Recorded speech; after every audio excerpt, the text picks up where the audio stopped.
மக்கள் ரசிக்கிறாங்க. அதுதான் கொடுமை. இல்லாட்டி யோகி ஆதித்யநாத்துக்கு திரும்ப திரும்ப ஓட்டு போடுவாங்களா? 22 எலெக்ஷனில் புல்டோசரை சின்னமாக கிட்டத்தட்ட வச்சு ஓட்டு கேட்டார். தாமரை சின்னமாக இருந்தாலும் புல்டோசரை கொண்டு போய் பல இடங்களில் நிறுத்தி ஓட்டு கேட்டாங்க.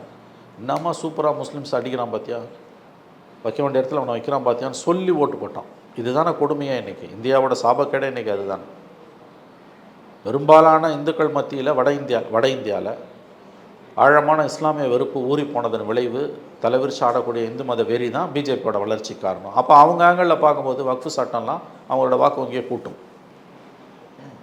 27 பிஜேபி கவர்மெண்ட் மறுபடியும் யூபியில் வரலாம். அகிலேஷ் அப்போ யோசிக்கிறது அவர் அகிலேஷோட பாயிண்ட் கரெக்டு. நம்ம தென்னிந்தியாவில் கொதிக்குது நம்ம ரத்தம் இஸ்லாமியர்களுக்கு எதிரான இந்த கொடுமைகளை பார்த்து. வட இந்தியாவில் அவன் ரசிக்கிறான்.